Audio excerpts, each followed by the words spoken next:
In the sultry summer of 2023, Charleston, South Carolina, buzzed with the anticipation of the 4th of July, the historic district alive with the scent of blooming jasmine, the salty breeze from the Ashley River, and the distant hum of tourist carriages clattering over cobblestone streets.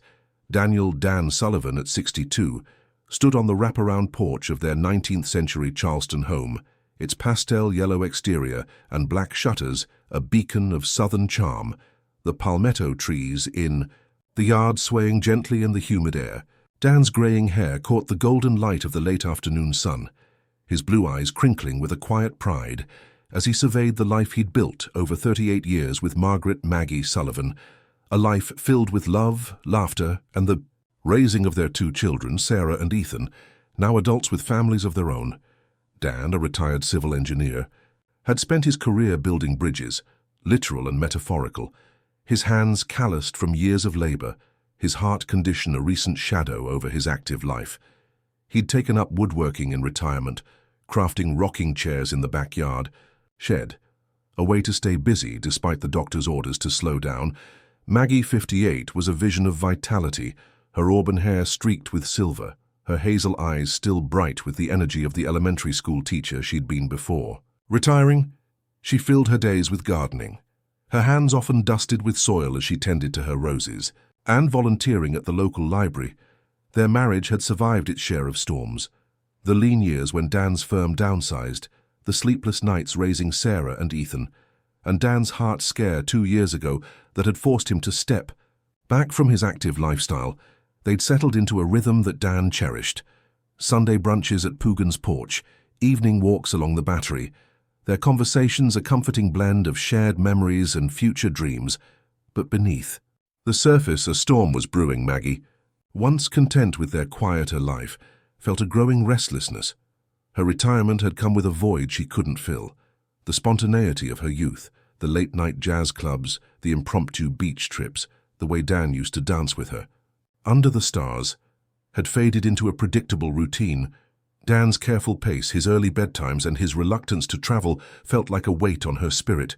She craved the thrill of feeling alive again, a thrill she hadn't felt in years. Dan, blissfully unaware of her inner turmoil, believed their love was unshakable. A fortress built on 38 years of loyalty, he saw their life as a tapestry of shared sacrifices and triumphs.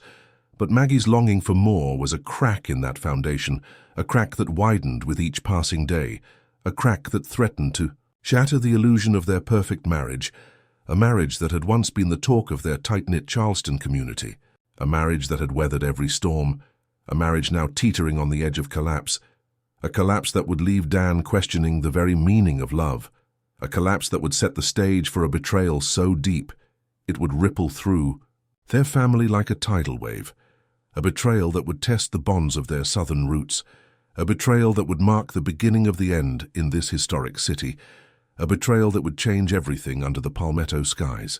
The morning of June 29, 2023, broke with a torrential downpour in Charleston, South Carolina, the kind of low-country rain that turned the cobblestone streets into shimmering mirrors, the palmetto trees bending under the weight of the storm. There, fronds whipping in the wind, Dan Sullivan, at 62, had planned to spend his Saturday morning at the woodworking shed in the backyard of their historic Charleston home, the scent of sawdust and varnish a comfort to his restless hands. But the rain had other plans, cancelling his usual routine.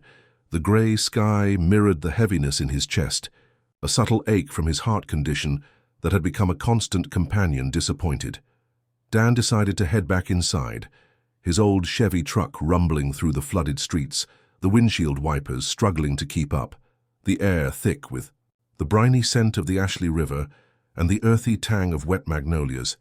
He didn't think to call Maggie, assuming she'd be tending to her roses in the greenhouse or baking her famous pecan pie for the upcoming 4th of July barbecue.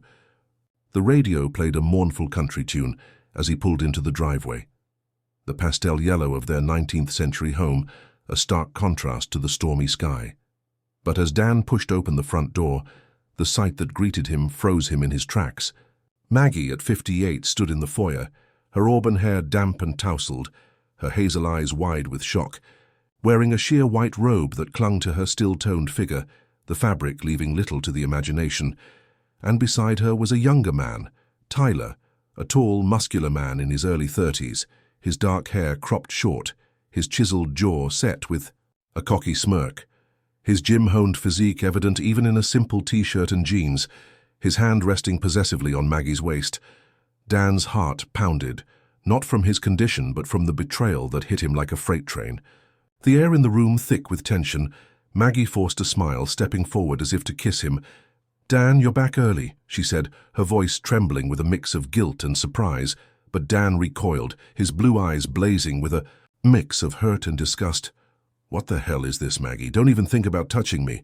I can guess where you've been," he spat, his voice low and shaking with rage.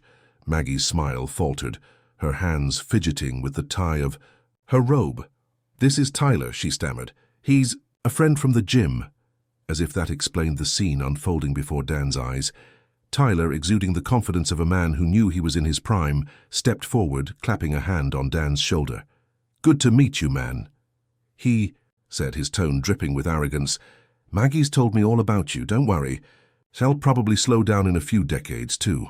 Dan's hands clenched into fists, the urge to wipe that smirk off Tyler's face nearly overwhelming. But he held back, his voice a dangerous growl. "Tyler, get the hell out of my house, now," he said, his eyes narrowing. "If I see you here again, you'll regret it. I've got a shotgun and I'm not afraid to use it." Tyler's smirk vanished, replaced by a flicker of fear as he muttered, "I thought you were cool with this," and bolted out into the rain, the door slamming behind him. Dan locked it with a trembling hand, the sound echoing through the silent house like a gunshot. He turned to Maggie, his chest tight with fury. "You've got some nerve," he roared. "I come home to find you with some gym rat you've clearly been sleeping with, and you act like it's nothing." Maggie, her robe now tied tightly, tried to touch his arm, but Dan jerked away. "I'm sorry, Dan," she said, her voice soft but unapologetic. "What we had was good, but it's not enough anymore. I need more." Dan's jaw tightened. "You could have talked to me," he shot back. "Where did you even find this guy?" Maggie shrugged. "He's my trainer at the gym. I started seeing him a few months ago." Dan's stomach churned. "He's using you, Maggie," he said, his voice thick with disgust. "Maybe, but I'm using him too. What's the difference?" she replied, her calmness a slap in the face.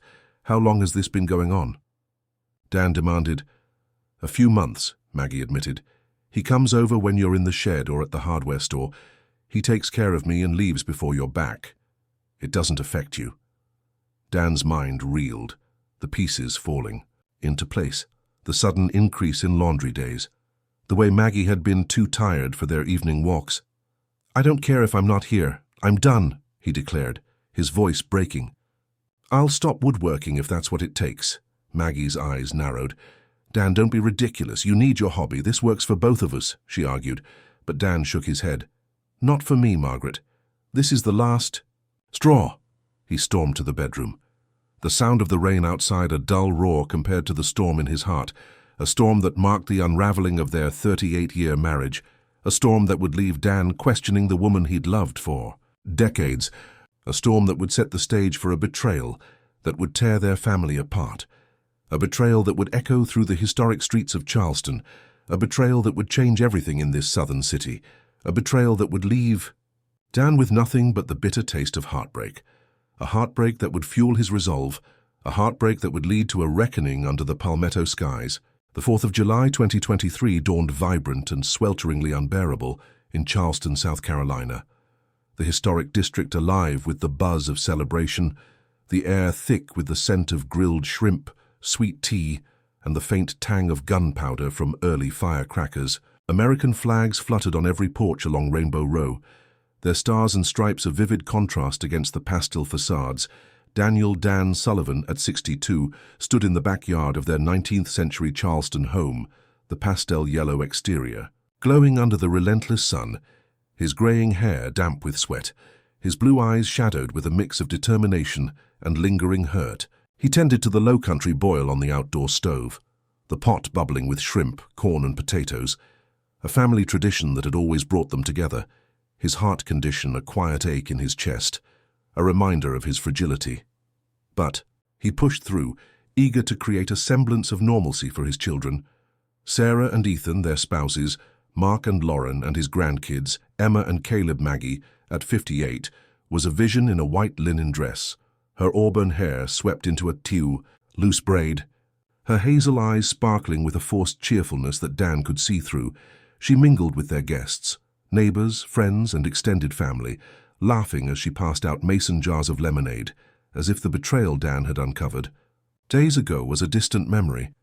Dan watched her from across the yard, the wound of her affair with Tyler still raw, a bitter taste in his mouth that no amount of sweet tea could wash away. He'd considered confronting her again, maybe even forgiving her for the sake of their 38 years together, but the pain of her infidelity gnawed at him like a relentless tide.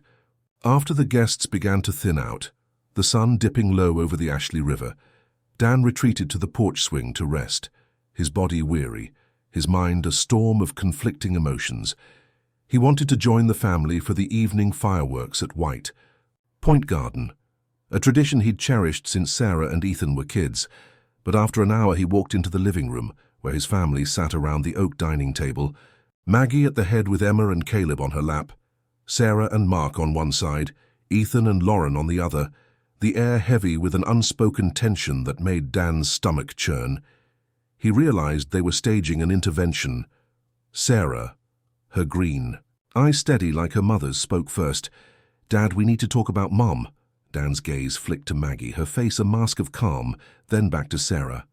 "What about her?" he asked, his voice tight. "She told us about Tyler," Sarah said, her words a dagger to Dan's heart. "And about your struggles." Dan's jaw dropped, stunned that Maggie had shared such intimate details with their children. "My struggles? This isn't your business," he said, his voice rising. "But Mom's happiness is," Sarah countered. Dan turned to Maggie. "Are you unhappy with me?" he asked, his voice cracking with vulnerability. "I'm happy, Dan, don't doubt that," Maggie replied, her tone infuriatingly serene. But Sarah cut in. "But Mom has needs you can't meet. Tyler's helping with that, right? So why can't you accept it?" Dan's voice trembled with hurt. "So I'm the bad guy for not being okay with my wife cheating?" Sarah softened. "We're not saying that, Dad. We're saying you should support Mom doing this discreetly since you can't. You know?" Dan looked around the table, his family's faces a mix of agreement and discomfort. "Do you all feel this way?" he asked, his voice hollow. Ethan nodded. "It's good for Mom, Dad," Mark added. "I don't see the harm if it's quiet," Lauren hesitated. "As long as it's private," she murmured. Dan turned to his grandkids, Emma and Caleb. "What about you two?" he asked, desperate for a shred of loyalty. Emma, the eldest at 12, spoke. "Grandpa, we don't really get it, but Mom says it's okay for Grandma to have a friend." Dan's heart shattered, realizing Maggie had manipulated the entire family to justify her affair. He looked at Maggie, her eyes gleaming with triumph. "Looks like you win, Margaret. Majority rules," he said, his voice heavy with defeat. Maggie smiled. "Thank you, Dan," she said, as if he'd given her a gift. Dan turned to leave. But Maggie called after him. "Can I tell Tyler you're okay with him coming around now?" she asked, her tone casual. Dan's chest tightened. "Do whatever you want," he muttered, walking out. "I'm going for a walk," Ethan called. "Dad, the fireworks are starting soon." But Dan shook his head. "Go without me. I'm not in the mood." As he stepped into the humid night, he heard laughter behind him, glancing back through the window. He saw Maggie being hugged by Sarah and Ethan, their support for her affair a united front. She was already on the phone with Tyler, assuring him Dan had relented. The family piled into Mark's SUV, chatting excitedly as they headed to White Point Garden, certain Dan would come around. But Dan walked to the Battery, the Ashley River lapping at the seawall, the betrayal of his family a searing pain in his chest. A betrayal that made him feel like a stranger in his own life. A betrayal that shattered his sense of family. A betrayal that marked the end of the life he'd known. A betrayal that would echo through the historic streets of Charleston. A betrayal that would change everything in this southern city. A betrayal that would leave Dan with nothing but the bitter taste of heartbreak. A heartbreak that would fuel his resolve. A heartbreak that would lead to a reckoning under the palmetto skies. The weeks following the 4th of July 2023 stretched into a suffocating haze in Charleston, South Carolina, the low-country humidity clinging to the cobblestone streets like a second skin, the scent of magnolias and salt water, a constant reminder of a life that now felt foreign to Dan Sullivan. At 62, Dan had once found solace in the rhythm of their historic Charleston home, its pastel yellow walls and black shutters, a symbol of the 38 years he'd built with Maggie Sullivan. But now the house felt like a prison, every creak of the hardwood floors a reminder of the betrayal that had shattered his world. Dan's greying hair seemed to whiten further under the weight of his heartbreak, his blue eyes dull with a pain that his heart condition could never rival. He began avoiding the house on Saturdays, the day he knew Maggie met with Tyler, her gym trainer turned lover. After his woodworking sessions in the backyard shed, Dan would drive his old Chevy truck through the historic district. The palmetto trees lining the streets a blur as he sought distractions. He'd spend hours at the city market, wandering through stalls of sweetgrass baskets and local art, or at the Battery, watching the Ashley River lap against the seawall, the sound of tourist carriages a distant hum. He ignored Maggie's calls, her voicemails a mix of feigned concern and casual updates. "Dan, where are you?" "I made shrimp and grits, your favorite," she'd say, as if her affair hadn't torn their marriage apart. Maggie, at 58, seemed unbothered by Dan's absence, her auburn hair glowing in the summer sun, her hazel eyes bright with a newfound freedom. She continued her affair with Tyler, even inviting him to family events, a bold move that Dan had explicitly forbidden. On Labor Day weekend, Maggie hosted a barbecue in the backyard, the air filled with the scent of smoked ribs and the sound of laughter. Dan, unable to stomach the thought of Tyler in his home, stayed away, driving to Folly Beach instead, the crash of the waves a balm to his wounded soul. He ate a solitary meal at a beachside shack, the taste of fried oysters bitter against the backdrop of his family's betrayal. When he returned home late that night, the house was quiet. The remnants of the barbecue, empty plates, crumpled napkins, scattered across the kitchen counter. A note from Maggie read, "Tyler had a great time. Sorry you missed it." Dan's chest tightened. The casual mention of Tyler a slap in the face. He crumpled the note and tossed it into the trash, the betrayal a searing pain that refused to dull. Maggie's actions were a clear message. She had no intention of ending her affair, and the family's acceptance of Tyler only deepened Dan's isolation. Sarah and Ethan had welcomed Tyler at the barbecue, laughing with him over beers, their spouses, Mark and Lauren, joining in. Even the grandkids, Emma and Caleb, had played cornhole with him, calling him Uncle Tyler, a nickname that made Dan's blood boil when he heard it later. The family's support for Maggie's infidelity was a united front, a wall that Dan couldn't breach. They saw Tyler as a fixture in their lives, a friend who made Maggie happy while Dan was cast aside, a relic of a past they no longer valued. Dan's evenings were spent in silence, the once warm conversations with Maggie replaced by a cold distance. They ate dinner together, but the meals were mechanical, the clink of forks against plates, the only sound. Maggie continued to show affection, her hand brushing his as she passed the salt. But Dan recoiled, the memory of her with Tyler a barrier he couldn't cross. If Maggie noticed his withdrawal, she didn't mention it. Perhaps too comfortable in the life she'd carved out, a life where she had both a husband and a lover, a life where Dan's pain was an afterthought. Dan found solace in small escapes, taking up fishing at the pier, the rhythmic cast of the line a meditation. He'd watch the sunset over the harbor, the sky ablaze with oranges and pinks, a beauty that felt hollow without the family he'd once held dear. The betrayal of his family's acceptance of Tyler was a wound that festered, a wound that made him feel like an outsider in his own home, a wound that shattered his sense of belonging, a wound that marked the end of the life he'd known, a wound that would echo through the historic streets of Charleston, a wound that would change everything in this southern city, a wound that would leave Dan with nothing but the bitter taste of heartbreak, a heartbreak that would fuel his resolve, a heartbreak that would lead to a reckoning under the palmetto skies. As the summer of 2023 faded into a crisp, low-country fall in Charleston, South Carolina, the historic district transformed with the golden hues of autumn, the cobblestone streets lined with fallen leaves, the air carrying the scent of roasted pecans and the distant tang of marsh salt. Daniel Dan Sullivan, at 62, felt the weight of his unraveling life more acutely with each passing holiday. The pastel yellow walls of their 19th century Charleston home, once a sanctuary of 38 years of marriage with Maggie Sullivan, now a hollow shell echoing with betrayal. Dan's graying hair seemed to thin under the stress, his blue eyes hollow with a grief that his heart condition could only amplify.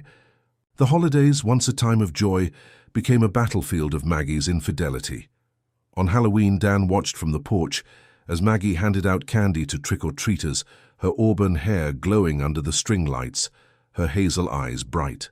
With a secret excitement, she dressed as a witch, her costume more revealing than Dan had ever seen, and when the last of the kids left, he saw Tyler pull up in his black Jeep, dressed as a pirate.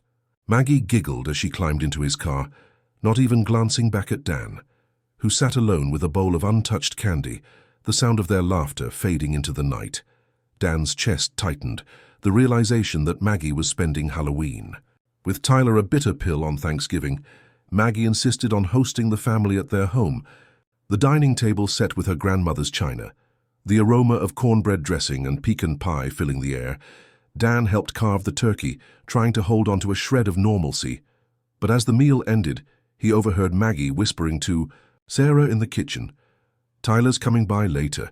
He didn't have anywhere to go."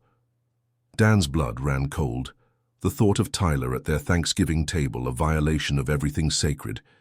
He excused himself to the backyard shed, the hum of the lathe drowning out the family's chatter, but the betrayal lingered like a ghost. By Christmas, Maggie's affair with Tyler had become a brazen routine. On Christmas Eve, she announced she needed to run errands, her hazel eyes avoiding Dan's gaze. But Dan knew better. He followed, her in his Chevy truck, parking a block away from a quaint cafe on King Street. Through the window, he saw Maggie and Tyler exchanging gifts, her laughter bright as she opened a small jewelry box, a silver necklace glinting in the light. Dan's heart sank. The memory of the pearl earrings he'd bought her for their 30th anniversary, a painful contrast. That night, at the family's Christmas dinner, Maggie wore the necklace, her fingers brushing it as she smiled at Sarah and Ethan. Dan sat in silence, the festive lights mocking his pain. The grandkids, Emma and Caleb, sang carols, oblivious to the storm brewing. New Year's Eve brought another blow. Dan and Maggie attended a party at the neighbor's house, the air filled with champagne toasts and Auld Lang Syne. At midnight, Dan kissed Maggie out of habit, but the gesture was hollow, her lips cold against his. The next morning, he overheard her on the phone with Tyler. "Happy New Year, babe. I wish I could have been with you," she whispered. Dan's stomach churned, the realization that Maggie's heart was elsewhere, a dagger to his soul. The betrayal wasn't just in her actions, but in the family's complicity. Sarah and Ethan knew of Maggie's holiday escapades, their silence a tacit approval. Mark and Lauren shrugged it off. "It's just a phase," Mark said at Thanksgiving, while Lauren added, "She's still young at heart." Even Emma, at 12, told Dan, "Grandma says Tyler makes her feel special. Isn't that okay, Grandpa?" Dan's world crumbled further, the family's acceptance of Maggie's affair a betrayal as deep as her infidelity. The holidays, once a time of unity, now marked the fracture of their bond, a fracture that left Dan feeling like a stranger in his own life, a fracture that shattered his sense of family, a fracture that marked the end of the life he'd known, a fracture that would echo through the historic streets of Charleston, a fracture that would change everything in this southern city, a fracture that would leave Dan with nothing but the bitter taste of heartbreak, a heartbreak that would fuel his resolve, a heartbreak that would lead to a reckoning under the palmetto skies. The spring of 2024 bloomed with a deceptive vibrancy in Charleston, South Carolina. The historic district, awash with the pastel pinks of azaleas, the air heavy with the scent of blooming jasmine and the briny tang of the Ashley River. But for Daniel Dan Sullivan, at 62, the beauty of the season was a cruel mockery of the decay within his 38-year marriage to Maggie Sullivan. Their pastel yellow 19th century Charleston home, once a haven of love, now stood as a monument to betrayal. Dan's graying hair seemed to carry the weight of his heartbreak, his blue eyes dulled by a grief that his heart condition only deepened. The family traditions he'd once cherished became battlegrounds for Maggie's affair with Tyler, on Easter. Sunday, Dan learned through Sarah that Maggie had invited Tyler to the family brunch at their home, a tradition Dan had always held sacred. The dining table set with pastel linens, the aroma of ham and sweet potato casserole filling the air. Dan, unable to face the man who'd stolen his wife's heart, stayed away, driving to Folly Beach instead. The crash of the waves a hollow comfort as he sat on the sand watching families fly kites, his solitude a stark contrast to the laughter he knew was echoing in his home. When he returned that evening, the house was quiet. The remnants of the brunch, crumbs on the table, an empty mimosa pitcher, evidence of a celebration he'd been excluded from. A note from Maggie read, "Tyler loved the casserole. Sorry you couldn't make it." Dan's chest tightened. The casual mention of Tyler a dagger to his wounded pride. The betrayal stung deeper as he learned from Ethan that Tyler had joined the kids for the Easter egg hunt, Emma and Caleb giggling as they called him Uncle. Tyler, a title that made Dan's blood boil by Memorial Day. Maggie's boldness reached new heights. She planned a family picnic at White Point Garden, intending to include Tyler, assuming Dan wouldn't attend. Dan, pretending to be two, tired from a fishing trip, stayed behind. But he drove to a nearby vantage point, watching from his Chevy truck as his family gathered under the ancient oaks, Maggie's auburn hair glowing in the sun, her hazel eyes bright as she laughed with Tyler, who tossed a frisbee with Ethan and Mark. Sarah and Lauren sat on a blanket, chatting with Maggie as if Tyler's presence was the most natural thing in the world. Emma and Caleb ran around, their laughter a painful reminder of the family Dan was losing. The family's acceptance of Tyler was a united front, a wall that Dan couldn't breach. They treated Tyler like a member of the family, sharing stories, passing him plates of fried chicken and watermelon, while Dan was relegated to the sidelines, a ghost in his own life. Dan's heart ached as he realized his family was slipping away, their bond with Tyler a betrayal as deep as Maggie's infidelity. He drove back home, the silence of the house, a stark contrast to the joy he'd witnessed. He sat on the porch swing, the creak of the wood a lonely rhythm, and pulled out an old photo album, flipping through pictures of past Memorial Days. Him grilling, Maggie laughing, the kids playing tag, the memories a bittersweet reminder of what he'd lost. Dan knew he couldn't continue like this. The family's acceptance of Tyler was the final straw, a betrayal that shattered the last vestiges of his hope. He began to plan his next steps, a quiet resolve forming in his chest, a resolve to reclaim his dignity, a resolve to walk away from the life that no longer wanted him. The betrayal of his family's acceptance of Tyler was a wound that refused to heal, a wound that made him feel like an outsider in his own home, a wound that shattered his sense of belonging, a wound that marked the end of the life he'd known, a wound that would echo through the historic streets of Charleston, a wound that would change everything in this southern city, a wound that would leave Dan with nothing but the bitter taste of heartbreak, a heartbreak that would fuel his resolve, a heartbreak that would lead to a reckoning under the palmetto skies. The summer of 2024 returned with a vengeance in Charleston, South Carolina.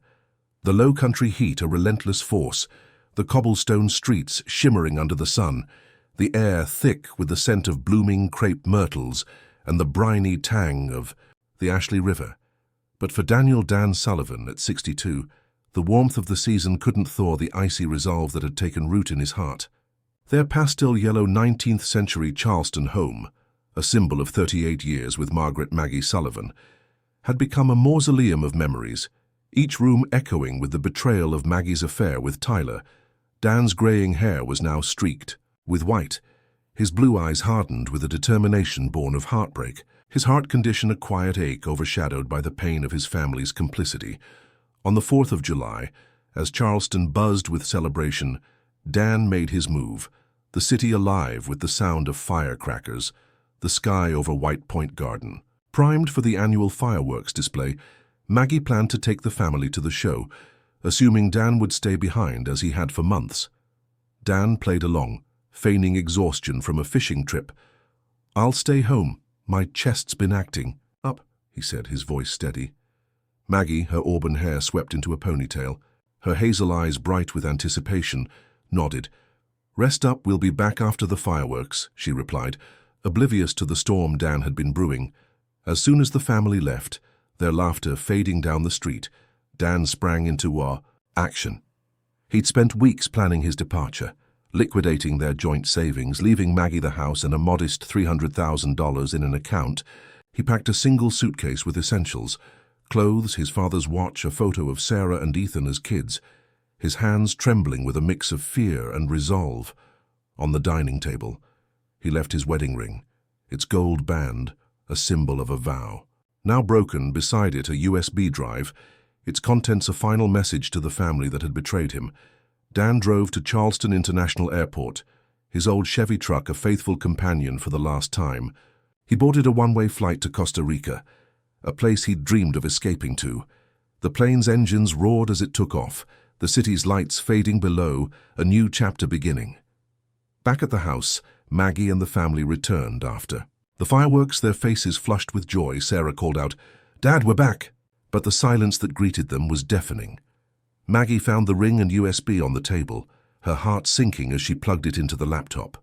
The family gathered around, their laughter replaced by dread. The video began with Dan, his face weary but resolute. "By the time you're watching this, I'll be gone," he said, his voice steady. "I'm on a plane, leaving the US for good. I can't live with the betrayal anymore, Maggie. You broke our vows with Tyler, and the rest of you, Sarah, Ethan, Mark, Lauren, you supported her. Even let my grandkids call him Uncle Tyler." His voice cracked. "I've taken most of our savings, but I left you the house and $300,000, Maggie. That's more than you deserve." He paused, his blue eyes piercing through the screen.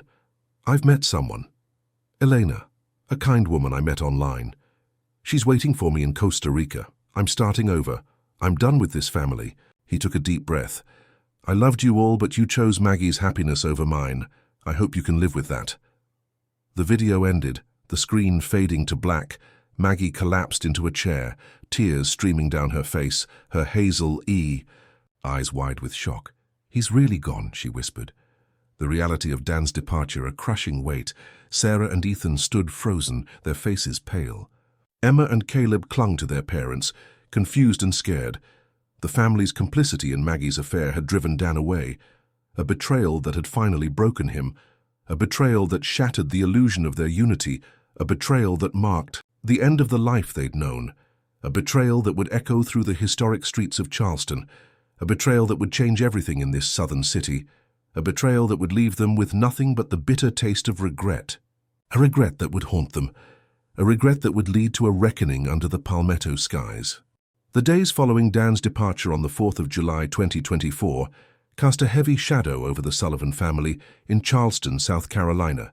The historic district's cobblestone streets still echoed with the fading echoes of fireworks, but the festive spirit had evaporated, replaced by a suffocating silence in their pastel yellow 19th-century home.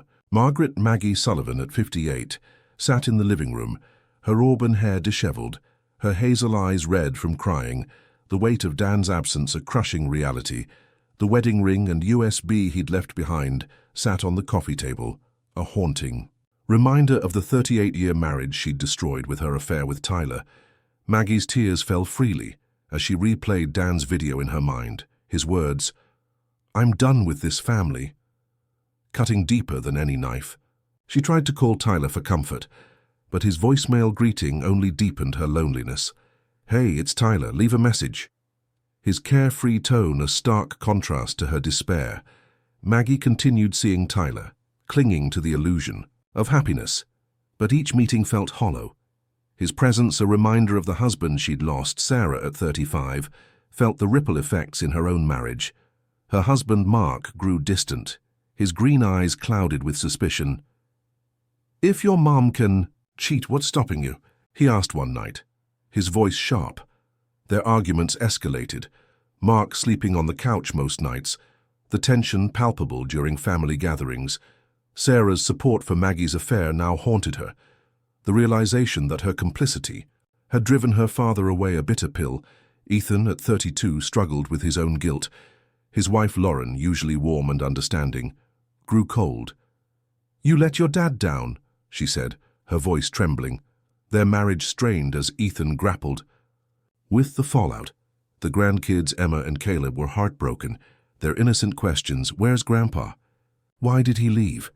piercing the adults' hearts. Emma, at 12, stopped smiling as much, her once bright eyes dull with confusion. Caleb, at 8, clung to his stuffed alligator, a gift from Dan, refusing to sleep without it. The family's dynamics shifted. Gatherings once filled with laughter, now tense and quiet. The dining table, where they'd shared countless meals, felt empty without Dan's steady presence. Maggie tried to maintain normalcy, hosting a barbecue for Labor Day. The backyard filled, with the scent of smoked brisket and the hum of cicadas. But the joy was forced.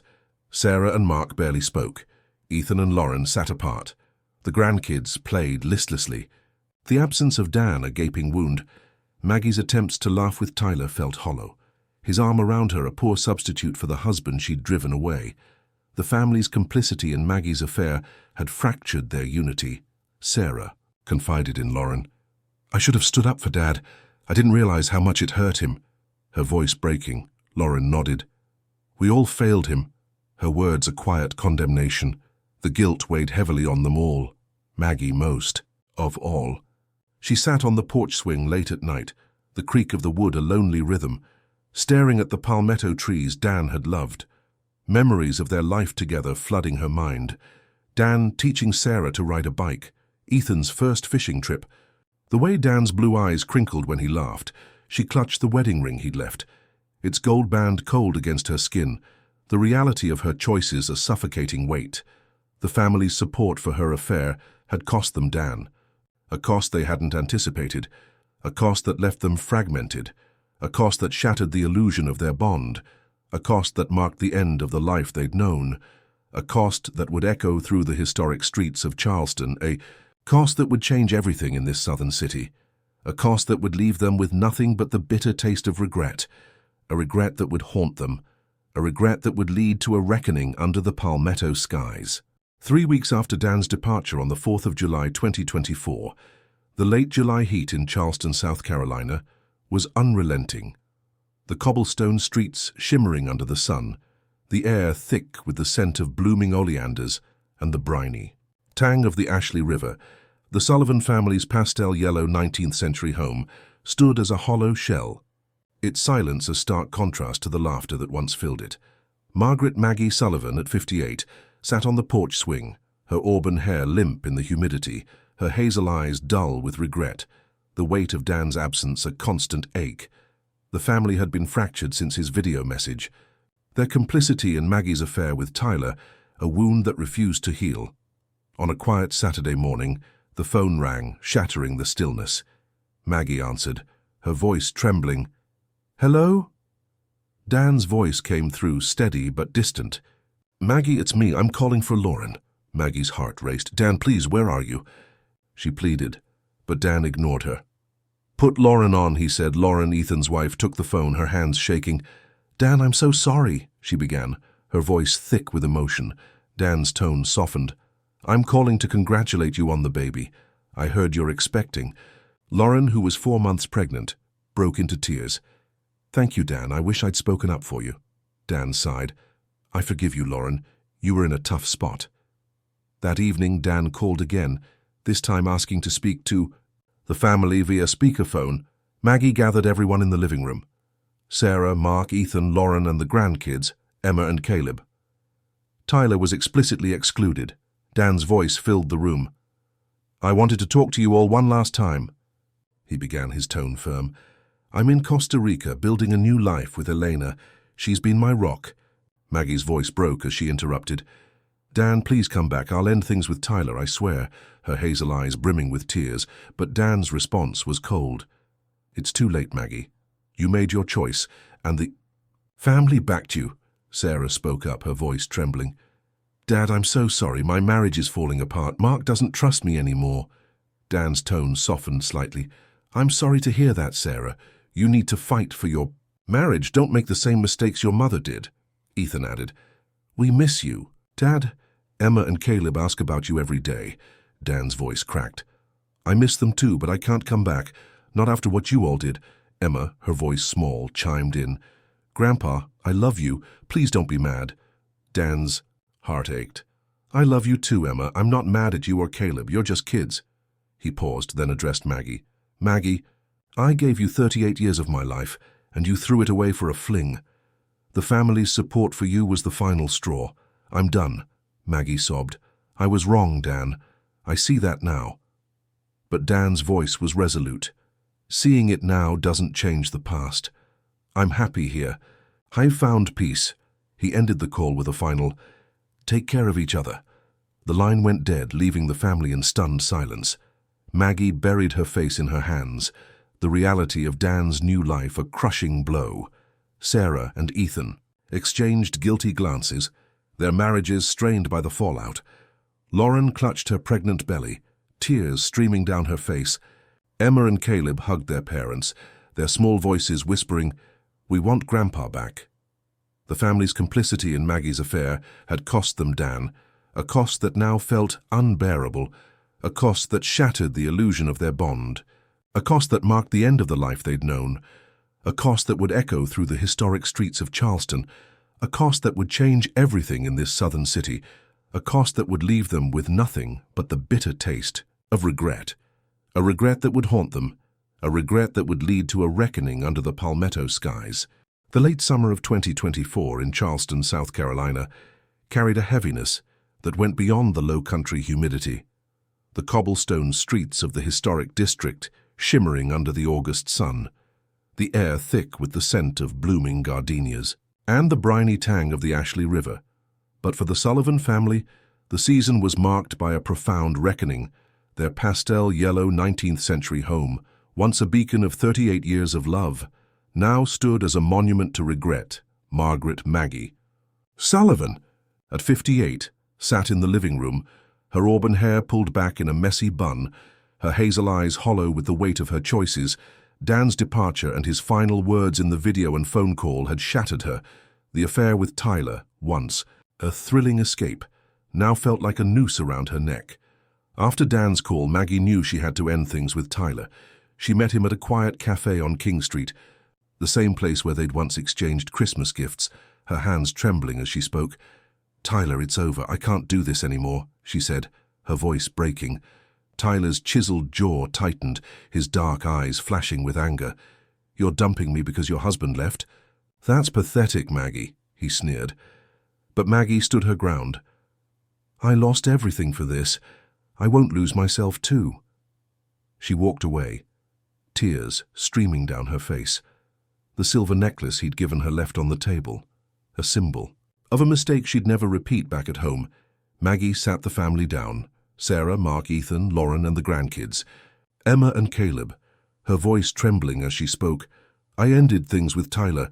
It was a mistake, and I'm so sorry for what I put you all through." Her hazel eyes brimmed with tears. The family's regret was palpable. Sarah, her marriage still strained, spoke first. "Mom, I should have supported Dad. I didn't realize how much we hurt him." Her voice cracked. Mark, sitting beside her, nodded. "We all did. I've been hard on Sarah because of it."